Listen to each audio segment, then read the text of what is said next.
Each year, Microsoft Research hosts hundreds of influential speakers from around the world, including leading scientists, renowned experts in technology, book authors, and leading academics, and makes videos of these lectures freely available.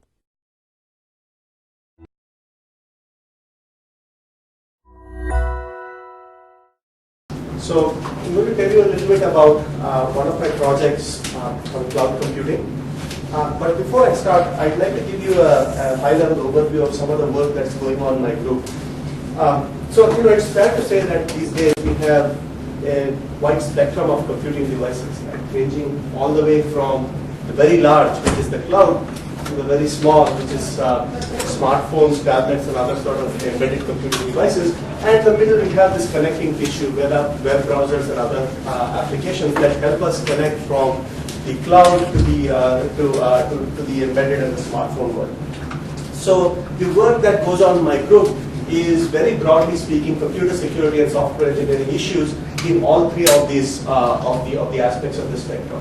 So I've just listed over here the three broad areas as well as a few sample questions that we investigate as a group. So in the cloud, we look at security issues. We're also looking at issues of how to create apps better for the cloud. We have worked on browser security issues. In the recently concluded project, we studied browser extension security issues.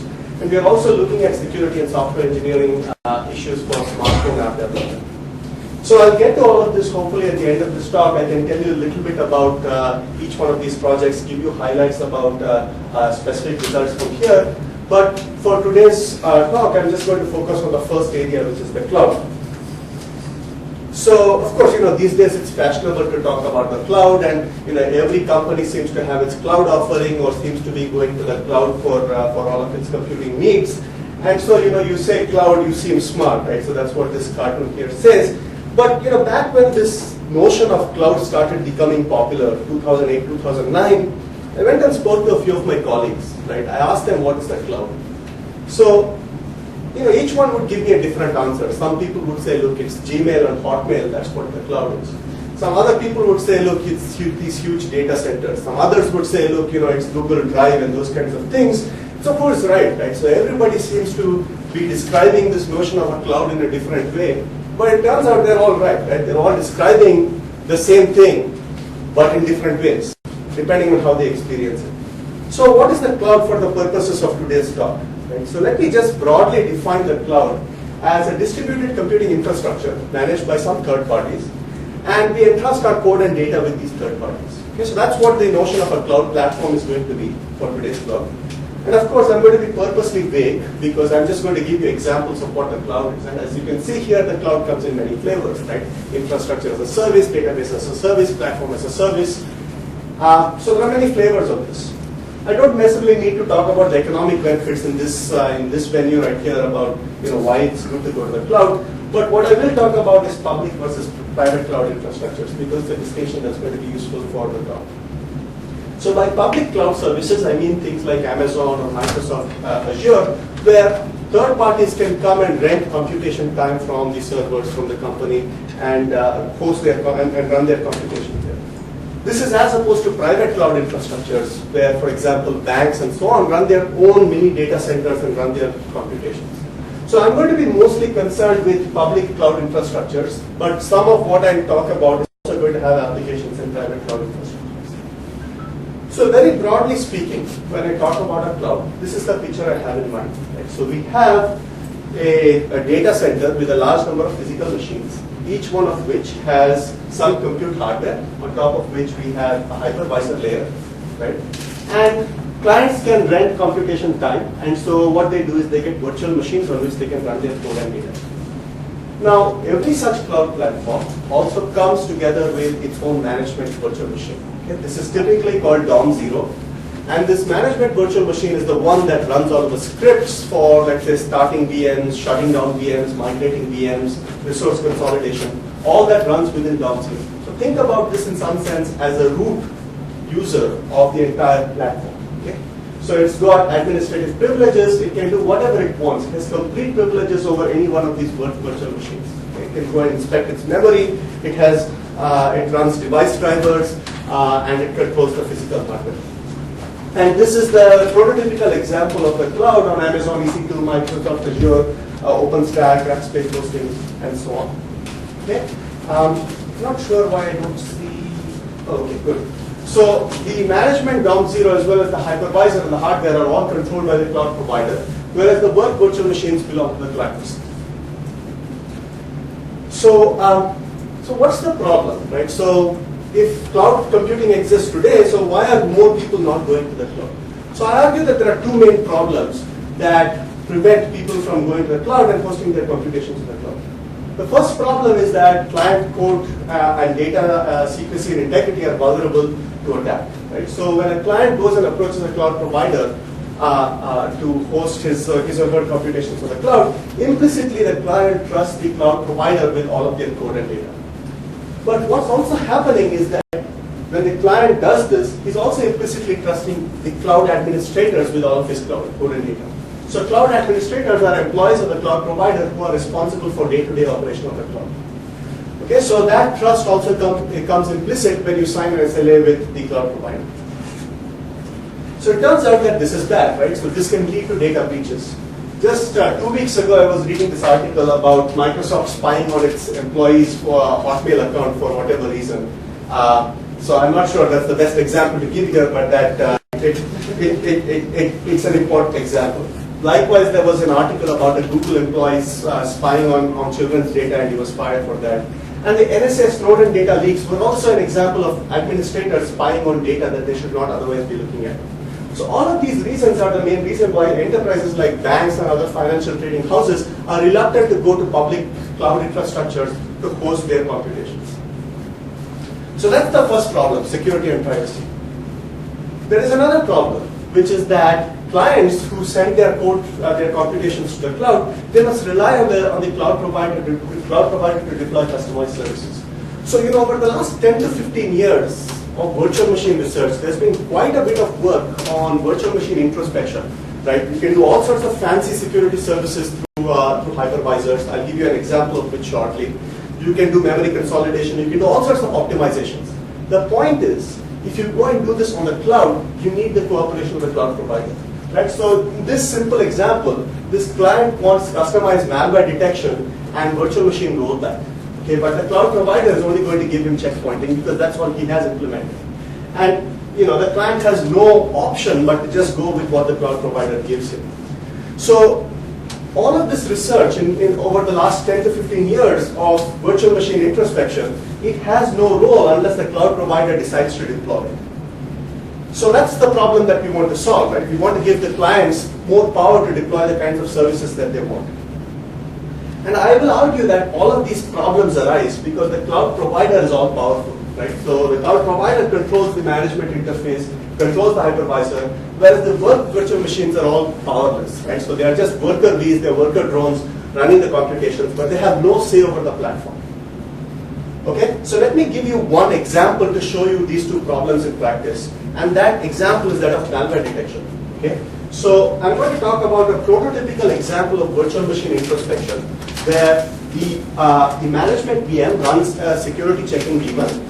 It's going to inspect the client virtual machine for an advanced kind of threat called rootkits. Okay, so rootkits are malicious software that infect the operating system, and it's well known that the only way that you can detect these rootkits in any sort of reliable way is if you have physical isolation from the machine that's actually infected. So in this case, you get that physical isolation through the hypervisor, and the management VM is going to run the checking software. Okay, so most of these checking software, the way they work is by grabbing memory pages from the virtual machine that is to be inspected, and you can do whatever you want using the memory pages. You can hash them and check them against some database, or you can check certain invariants on these data pages. Whatever you want, you can do. Right? We are not specifically concerned with the security policy, but the idea is you fetch these pages from the client virtual machine to the management VM. That happens through the hypervisor. And then you process the page. Maybe you hash it, you run some invariant checks, and you check it against your security policy. And if you find a violation, you stop the client virtual machine. Otherwise, you simply continue with the execution. Okay, so this is how most virtual machine introspection tools work. Now, we can see both of these shortcomings in action here, right? So if you want such malware detection on the cloud, well, Number one, you have to rely on the cloud provider to deploy that checking software within the management VM, within the DOM 0. And if the cloud provider says no, you have no option but to say, look, I won't get the kind of protection that I want. And the second problem, of course, is that the cloud provider, the cloud administrator could be malicious, and he could snoop on all of the pages that come from the client's VM to the management VM, thereby compromising the secrecy and integrity of the client's code and data. So I missed why they should be run on management VM and not another, say, another second client VM. Second VM. It could be run, right? So this management VM could start another VM, designate it as the recipient of these pages, and you can check everything there. But the point is that it's the management VM that does the designation. So the management VM has to do it. It can't be the client that the client cannot do it and do this check. The client cannot do it. He doesn't have the privileges. The hypervisor will deny to pass the page. That's right. Right. So hypervisors, standard hypervisors will not give you the privileges to do so. But it doesn't make sense for the client to do it either, right? We're checking whether that is malicious. I'm sorry? We're checking whether the client is malicious. We're checking whether the client is malicious. So the client wants to be checked. Infected. No, we're checking the client is infected, right? That's right. We are checking whether the client is infected. This could be either the client he's going to pay the cloud provider to check whether he's infected, or the cloud provider is running some regulatory compliant software to check whether the client is infected. Okay. Either case, right? It's the same setting. Okay. So is it possible to run the hypervisor and nested and within the client's VM? Yes, you can do nesting. You can do nesting as well. But if you do nesting, you can get this. You can sort of run services. You won't get the security benefits. What I'm going to show you is a solution that gets you both the security benefits as well as the extensibility benefits. You can run your checking daemon within the client's virtual machine. Put a hypervisor layer here using nesting and check, right? But you still will not get security because the management VM of the base hypervisor can still read everything. Right? So you can get one or the other, not both. And there are related works that do this using nesting. So yes. So it may not even be a malicious cloud administrator. In fact, you can have bugs in the management VM's software stack as well as in the hypervisor that essentially give you the same benefit that have the same effect as a malicious cloud administrator. Right, so the management VM typically runs a full-fledged operating system with complex scripts and so on, which have a large number of bugs. So I've just documented a few here.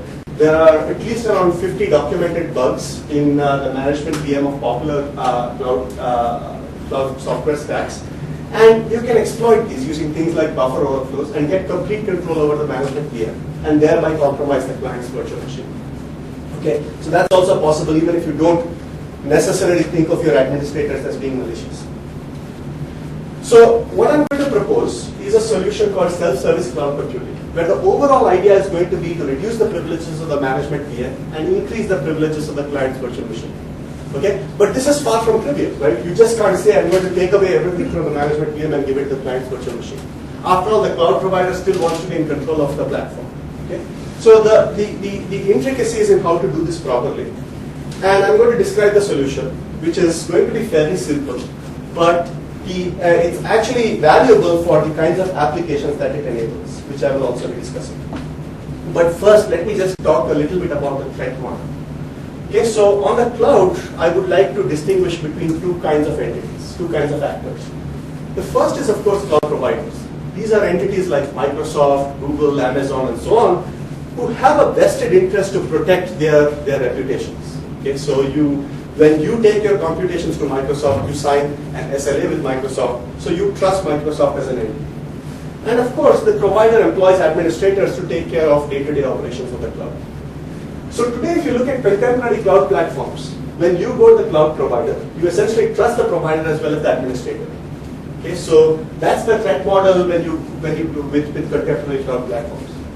The other extreme is, of course, where you choose not to trust the provider or you choose not to trust the administrator. And there are solutions there, cryptographic solutions, such as homomorphic encryption, which are still topics of active research, and it's going to be a while before they're going to be practically used.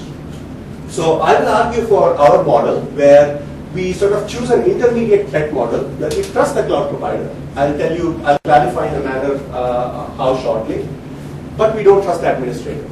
Okay? So the administrator, the day-to-day operators of the cloud are not trusted. We still trust the cloud provider, and that's going to be our solution. Okay? So the implication of this is that we cannot protect against certain classes of attacks. So for example, if the provider gets a subpoena from the government to go and monitor a specific client's coded data, we cannot protect against that. Something like cryptographic solutions using homomorphic encryption can give you that guarantee. We cannot. I have a question. Yes. But would you say that if you buffer over a provider and you take over administration privileges, Yes. then would that be a problem? No. So the administrative interface, the entire administrative interface is going to be untrusted.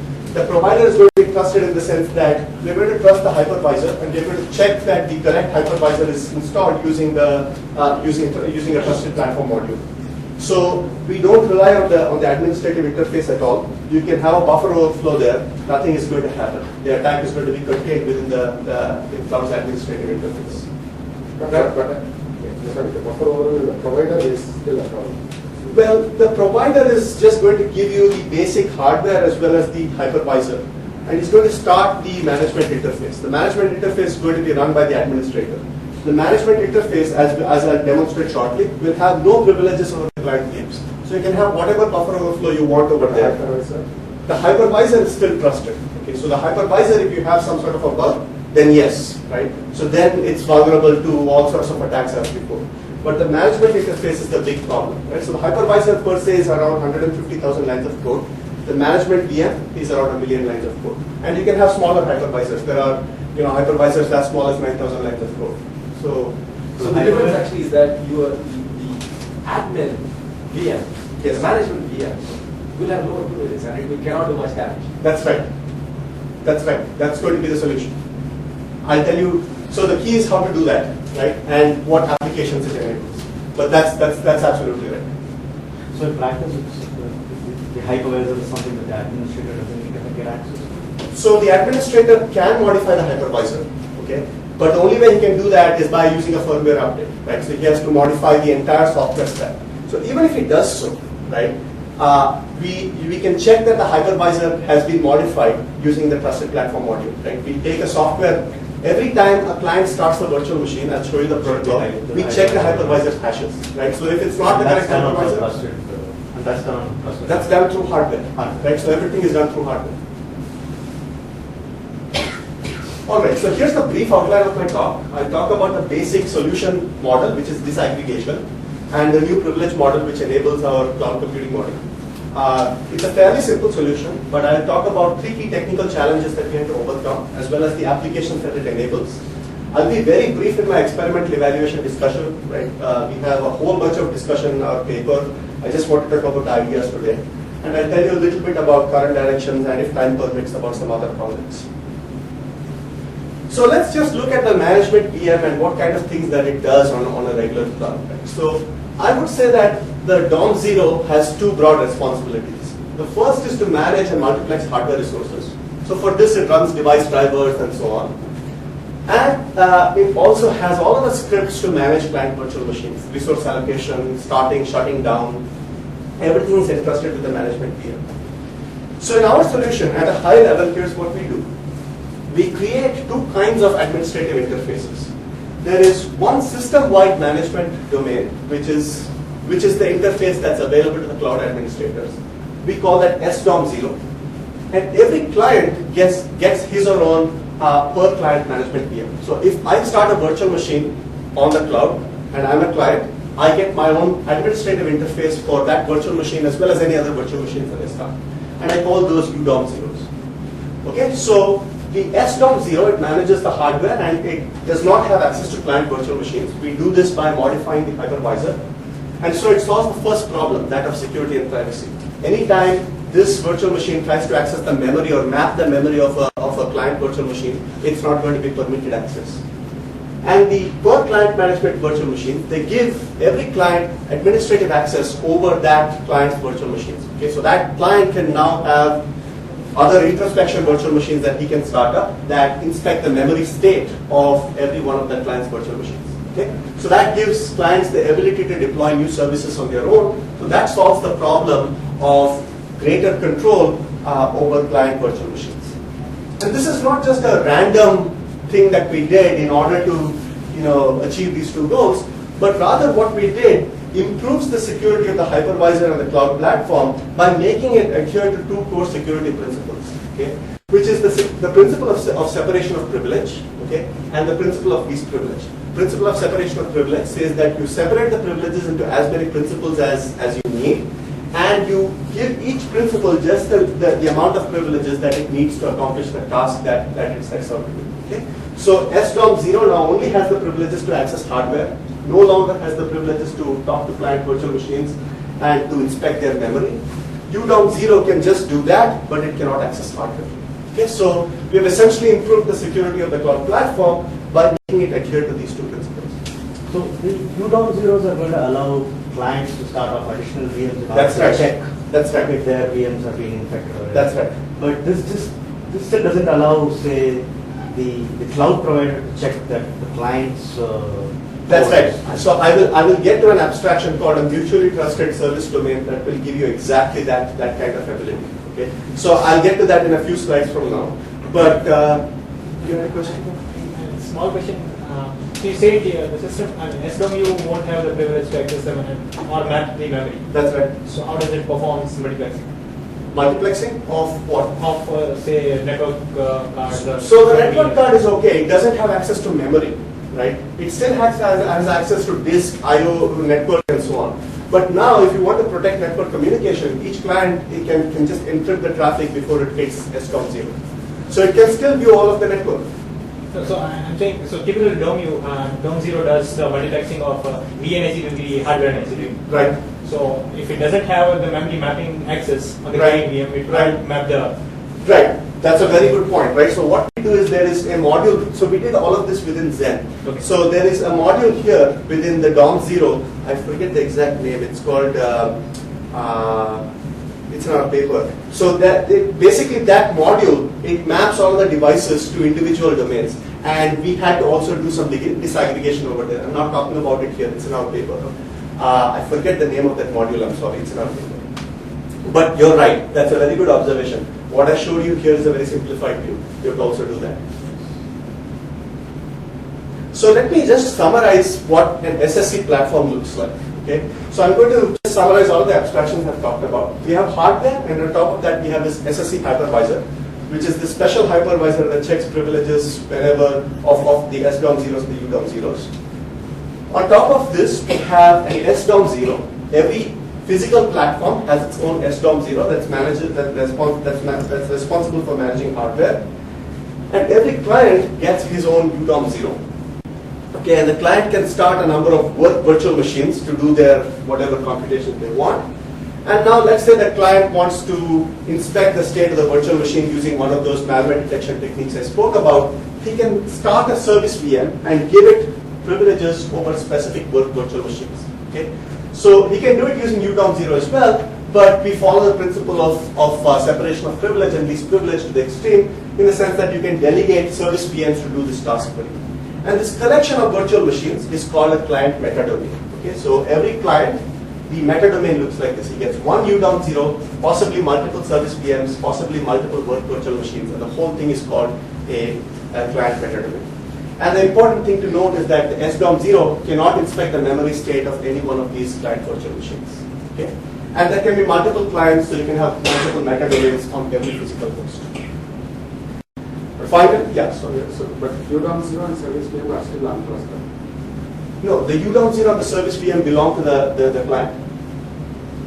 So, so from the client's perspective, but it's code written by. That's right. That's right. So at that point, the clients. So if there's a buffer overflow here, somebody exploits the vulnerability here. That's absolutely right. But this is trusted code. Then. I'm not sure I would go that far, right? So what do we mean by trusted code? This is the client's code, right? So he has reason to believe that this code is not malicious. The client. All of this is the client's code, right? So this is the client's administrative interface, the client's service virtual machine, client's virtual machine. He can run whatever he wants here. He can run software that's verified. He can run software with vulnerabilities. That's his headache. The guarantee that we give you is that SDOM0 cannot peek into the memory of this.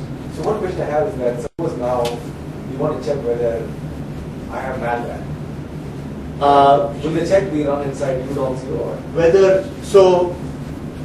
Actually, let me clarify that question, right? So whether you as a client want to check that you have malware, okay, you can run that as a service virtual machine. Okay, so you can just start off that memory page detection software and you can run it yourself over here.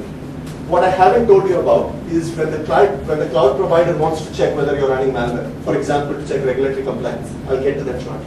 But with this model, the latter is actually not possible, right? For that you need to trust a client code. The latter, you mean The system, the cloud provider trying to check whether you have malware. I'll explain shortly. You don't have to trust the client code. So we introduce a new abstraction exactly for that purpose called a mutually trusted service domain, mutually trusted service VM, where the cloud provider does not have to trust the client. But here, yes. So if you want to run that rootkit detection software, just start it off as a service VM, and you can run it within your own method. All right. So this is just a pictorial summary of the privileged model, right? So whenever you So I have one other question. yes. So what prevents if somebody now buffer overflows the SSC hypervisor, then all bets are off. That's right. That's right. They can do anything. Yes, but the buffer overflows typically happen within the management interface. That's the vulnerable interface.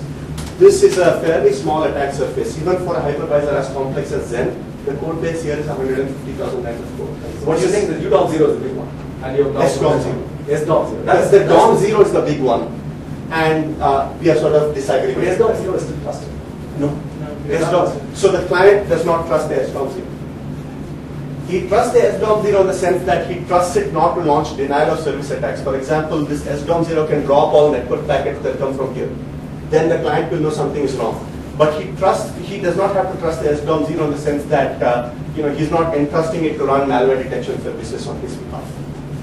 So why did you include the SDOM0 in the box? I thought actually the box is untrusted. No, the box is the client's boundary. All of these are the client virtual machines. There's nothing to do with untrusted, untrusted. No. All of these, this is a collection of the client's VMs. So, if the client is honest or if the client, so everything outside of this does not belong to the client. Right? So hypervisor belongs to a cloud provider, SDOM0 belongs to the cloud provider. All of this belongs to the client.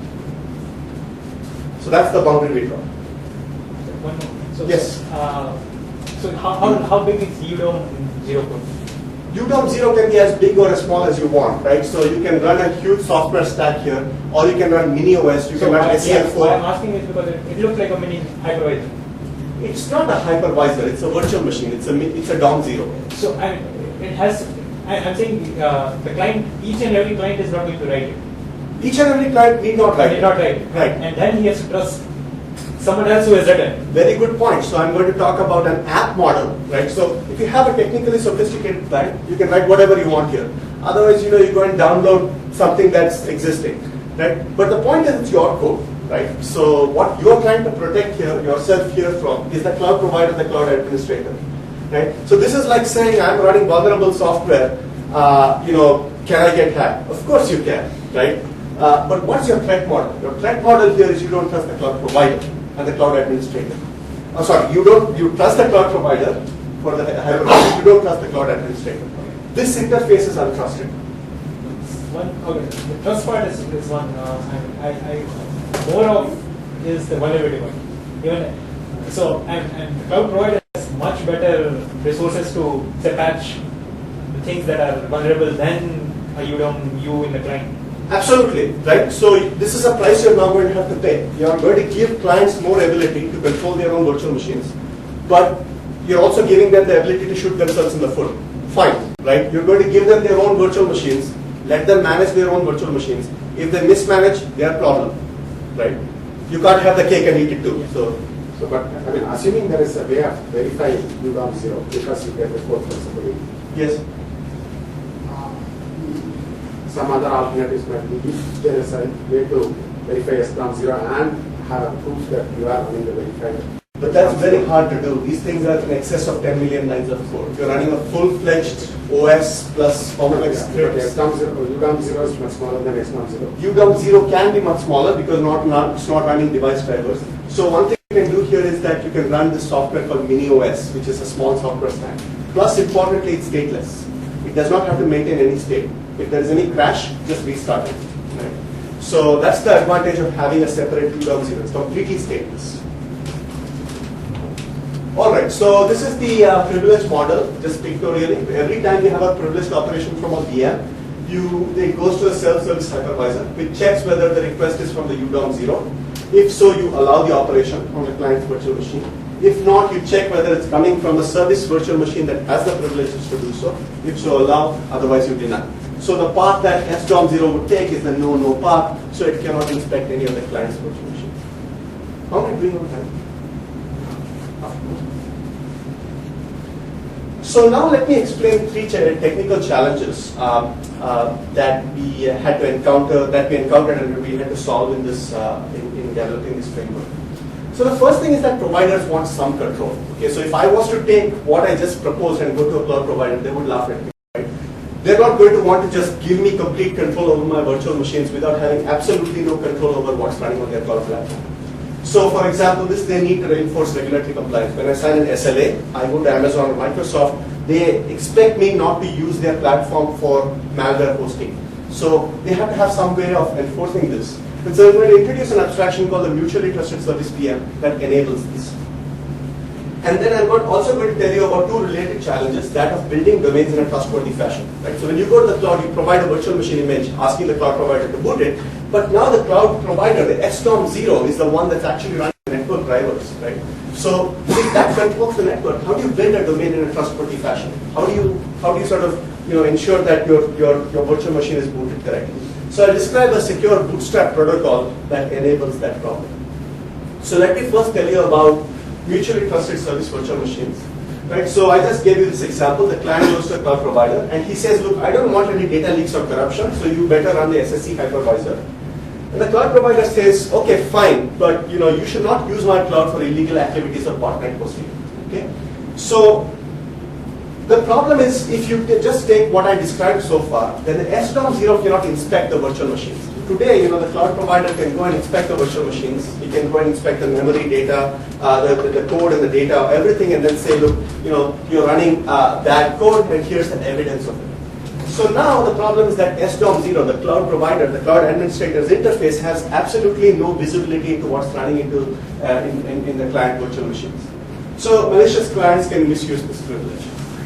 So we introduced this abstraction called a mutually trusted service virtual machine, which is a special virtual machine that works as follows. It's a virtual machine that runs within the client's meta-domain, okay? But it started using a special protocol between the cloud provider and the client. Okay? So this mutually trusted service VM, for example, can be a malicious software detection tool that checks clients' virtual machines and make sure that there are no botnets running. Okay? So some policy that the cloud provider has, maybe the SLA is encoded over here. And the cloud provider and the cloud client have agreed that this is the SLA. Okay? So the client has agreed to run it. And so the cloud provider and the client engage in this protocol and start up this virtual machine. Now this virtual machine starts up within the client's meta-domain. Okay? But unlike a regular service VM, its execution is locked by the SSC hypervisor, in the sense that the client cannot shut it or modify it once it starts execution. Okay? The SSC hypervisor will ensure that. And what this does, and important to note, is that Sdomo 0 no longer has access to the memory of this mutually trusted virtual machine. So this mutually trusted virtual machine is going to run a bunch of policy checks on the client's work virtual machines and report back a stream of bits. Okay, so the semantics of the stream of bits is that it should be only zeros if the client is not violating the SLA. The minute the client violates the SLA, it will send back a 1 to the cloud provider. Okay? So at this point, the cloud provider has absolutely no idea what the cloud client is running, but he can still get regulatory compliance enforcement through this mutually trusted service virtual machine. Okay? He has no visibility into what's there, but he gets back results from this trusted virtual machine, which was started using this protocol that the cloud provider and the cloud client engage in. So what this abstraction also enables is an application that's not possible on today's clouds, which is that of mutually trusted resource accounting. Okay? So here's the problem. Right? Sorry. Yes. How do you trust that this mutually trusted service VM is actually running code that is okay? So both the cloud provider and the client agree upon the software that's going to run. For example, it could be an encoded version of the SLA, okay, that there are no botnets running, and this is the software that's going to be checking that there are no botnets running. Okay, that's part of the SLA. You encode that in this virtual machine, and you engage in this protocol to start it up. That protocol I'm not describing it. You start it up as a mutually trusted service virtual machine. The guarantee that the hypervisor gives you is that its execution is locked, in the sense that the client cannot shut it or modify it once it starts the execution. So this part, the mutually trusted service VM, can just monitor all the memory of this virtual machine and report results back to the SDOM here. And how do you guarantee that through these reports nothing is leaked? Because all you need here is a Boolean, right? So whether you're in violation of the SLA or not. Right? So if you're in violation of the SLA, you get back a report to the cloud provider gets back a bit saying the client has violated the SLA. If the SLA is not violated, both the client and the cloud provider will just see a stream of zeros. But you need verification basically. The mutually trusted service VM has to be verified. Verified for what? That it satisfies. So both of them have agreed upon the code that's Somebody going has to trust to run. the code. Somebody has to trust the code. So, So for example, in the extreme case, you have a really malicious cloud provider. I can give you a mutually trusted service VM which has actually vulnerabilities. sure, or And then- side channels. And then all kinds of things. And then Yes. they send all kinds of information. Right? Absolutely, right? So that's absolutely possible. So this specific example, this regulatory compliance example, the only side channel that exists is a timing side channel.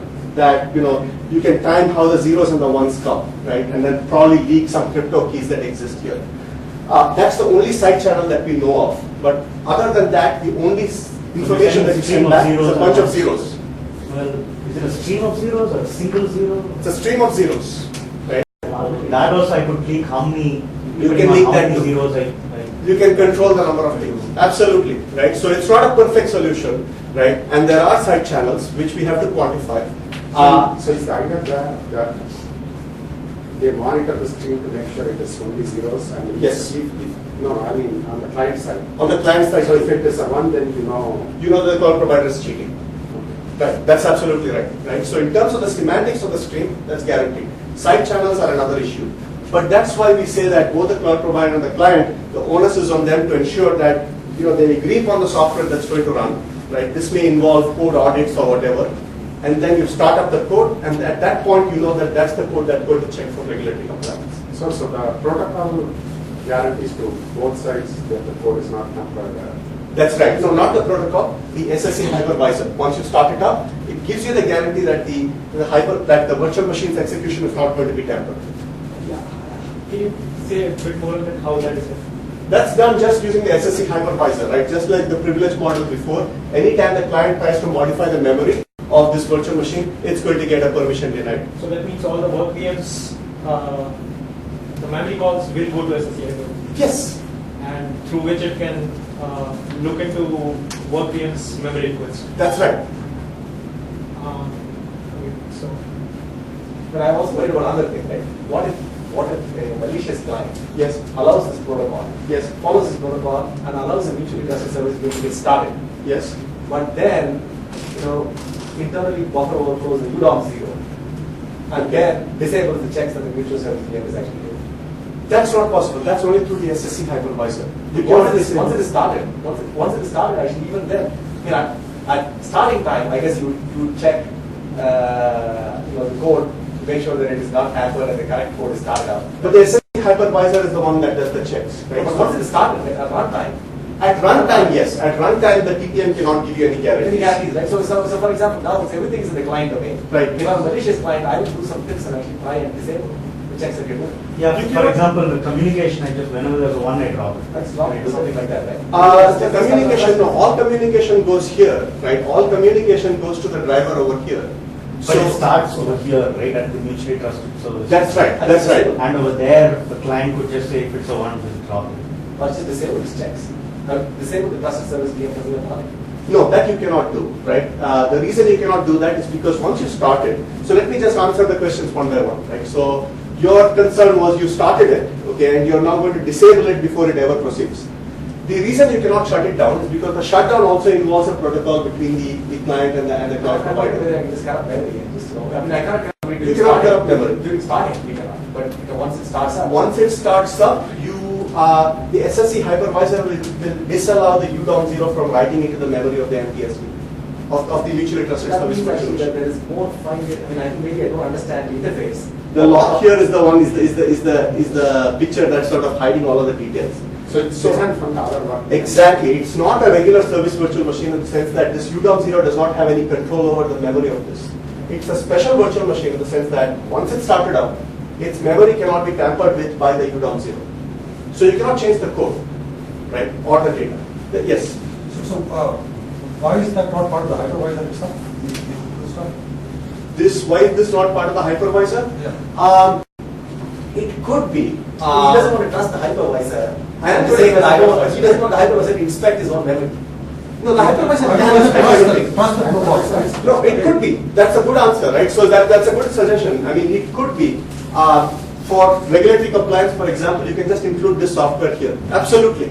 I thought the interface, I thought there are certain things that the mutually trusted VM does that you don't want to do the hypervisor. Maybe because it's too late. So the next example I'm going to give, right? So what we have in mind are other applications of mutually trusted service virtual machines. One of which I'm going to describe now, resource accounting.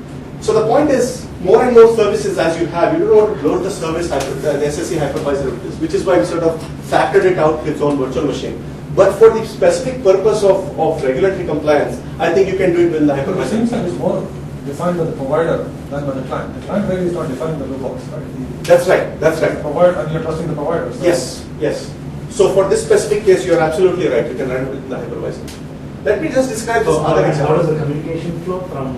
So the communication, let me just recollect. So the communication over here, right? So for every virtual machine, you have drivers that connect from here to a driver here. Okay, so at least on Zen, that's the case. There is a back-end driver here and a front-end driver here that both connect to each other and pair for all communication. Okay, so now what you're saying is, what if this guy drops a packet, right? Yeah. How can he drop the packet? The only way he can drop the packet is if the driver has been corrupted with over here. And the code and the data of this mutually trusted service VM are locked by the hypervisor. So you cannot drop a packet unless you have tampered with the driver that runs within this mutually trusted service virtual machine, which we sort of protect using the SSC hypervisor. So that's not possible. There might be other subtler attacks. We'll have to probably talk about this. But at least this particular attack is protected against because the driver cannot be modified. So here is an interesting application of this, right? So mutually trusted resource accounting. So today, right, if you go to the cloud provider, right, you get billed at the end of the day for your network consumption, your CPU cycles consumed, and so on, right? And you essentially trust the cloud provider and pay whatever the cloud providers ask you to pay. You can also run your own checking software, right? You can run your own resource accounting software and check that the CPU cycles or the network bandwidth that you consume sort of matches up with what the cloud provider gives you. But what if there's a mismatch, right? What if what you are saying differs from what the cloud provider is telling you or billing you for? Who do you go? You know, who is right in that? Who do you approach, right? How do you resolve such conflicts? So with mutually trusted service VMs, you have a nice way to solve this problem, right? So the cloud provider and the cloud client can agree upon the resource accounting software. For example, the software that's going to count the number of bytes that's transmitted. And you start this up as a mutually trusted service virtual machine. And at the end of the day, because you started this as a mutually trusted service, both the cloud provider as well as the client have reason to trust the output of this. Okay? So whatever it outputs as the number of bytes or CPU cycles you consume, you just pay for it, right? So in some sense, trust is built into the startup of the virtual machine itself. So that's one of the applications of mutual trust, this special kind of virtual machine. I'm sorry. Good. Okay. Good.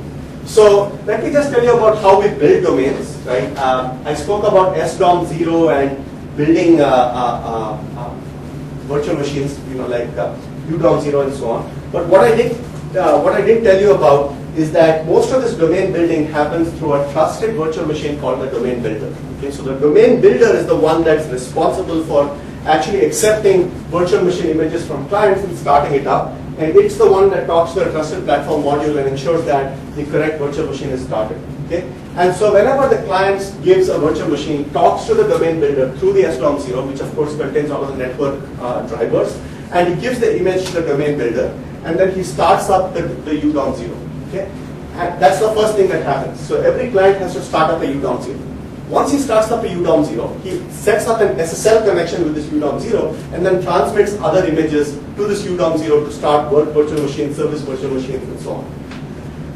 So that's how domain building proceeds. The domain builder builds the UDOM0. It also builds the other domains, but all of those virtual machine images are transmitted to UDOM0 through an SSL connection.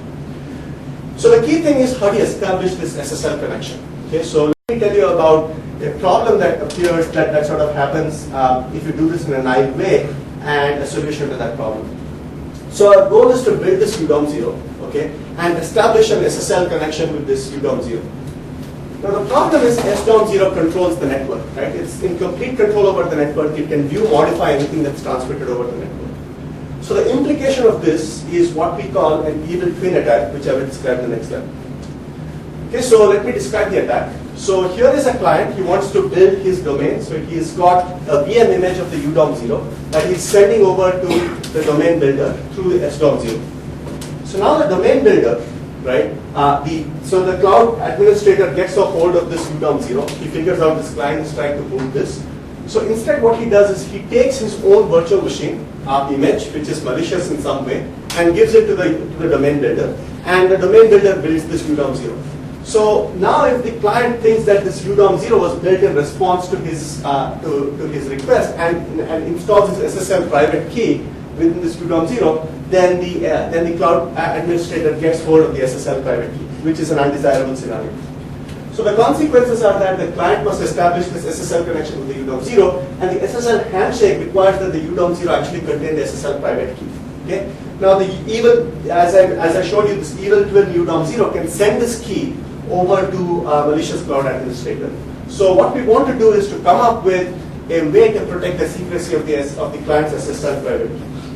And I'll show you a protocol that achieves this. It's a secure bootstrap protocol that we came up with for this.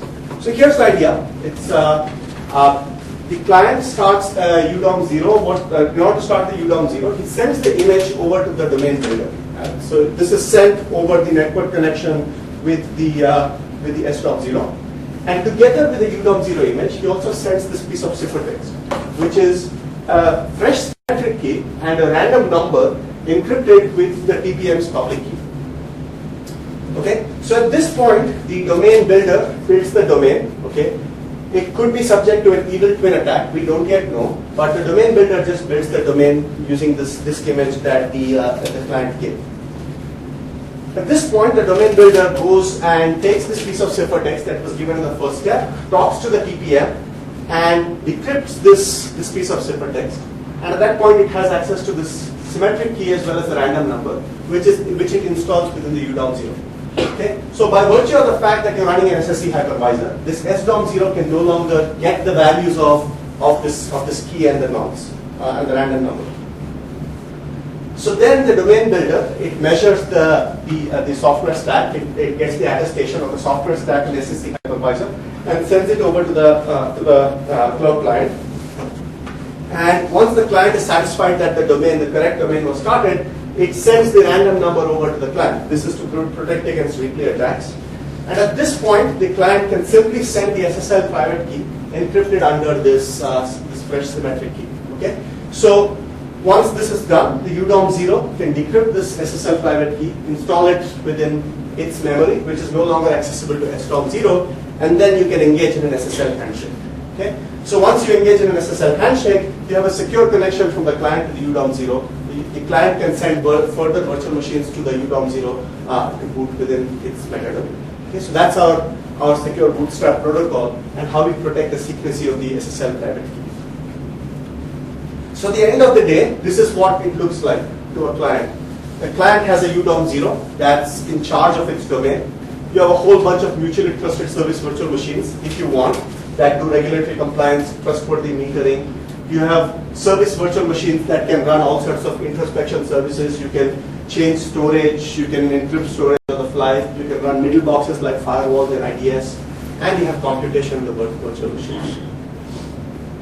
So we've implemented a whole bunch of services using this technique, right? We have done storage services such as encryption, intrusion detection, kernel level rootkit detection, system call based intrusion detection. A whole bunch of these, around 10 services. I won't get into all of them. I'll just highlight 2 of them for the purposes of experimental evaluation. The nice thing is that you can actually compose these services. All you need to do is pass the output of one as the input of the other. So it's just like composing 2 functions, and you get the benefit of both.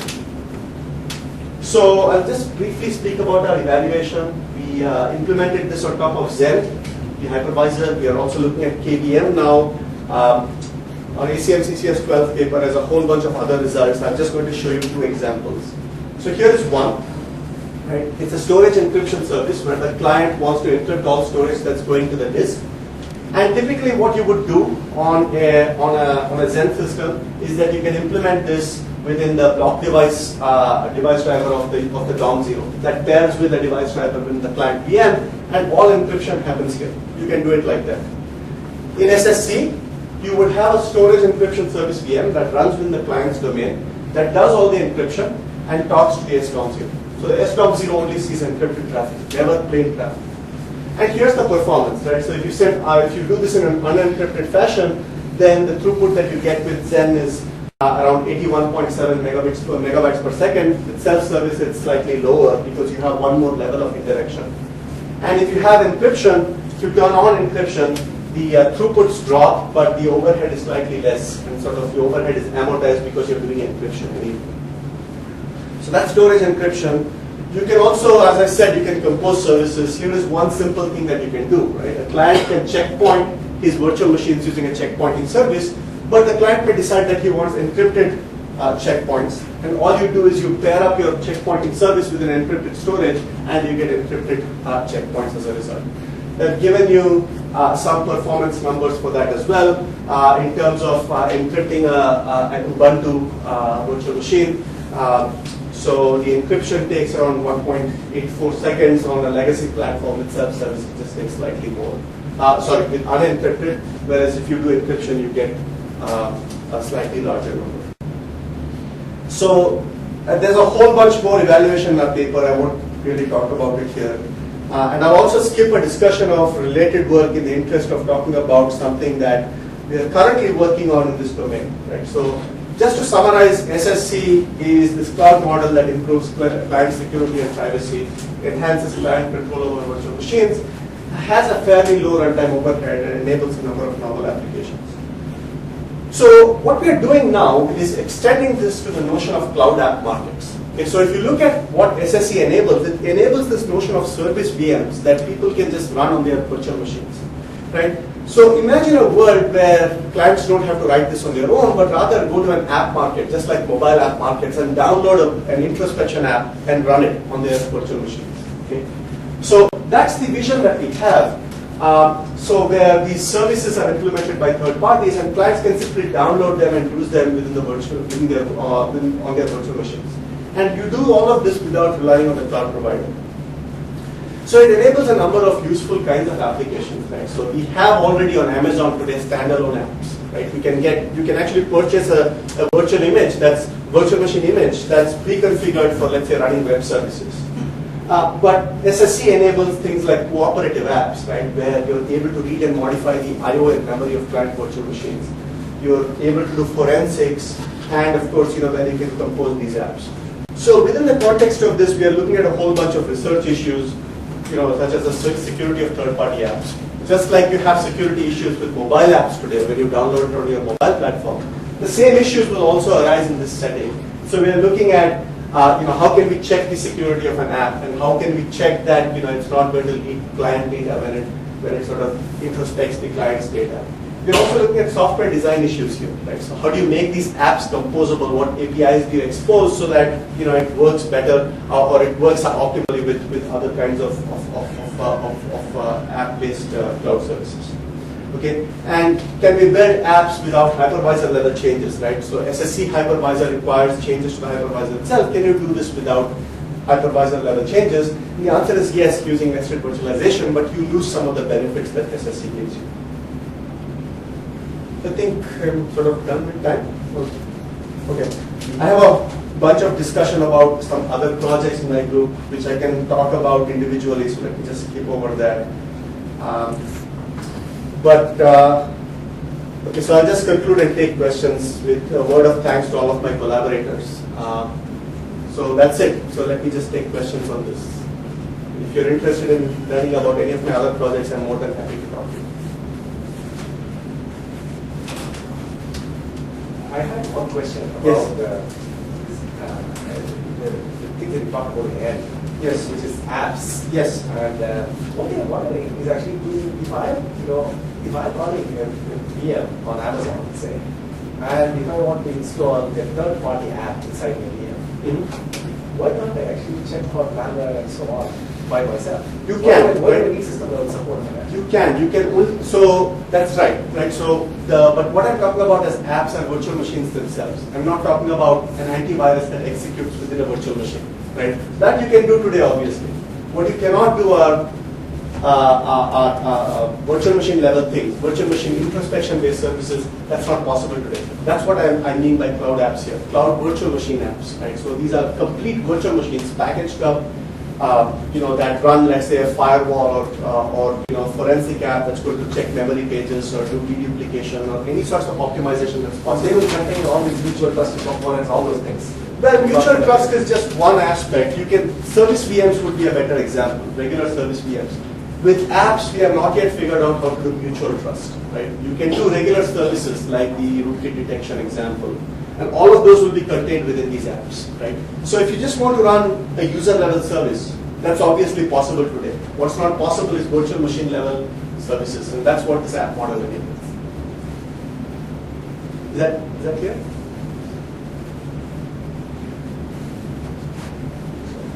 Yes. More high-level question. I mean, more or less people run when they run in cloud, they run multiple virtual machines that are running across machines. Yes. And this talks about how do you trust the hypervisor. Right.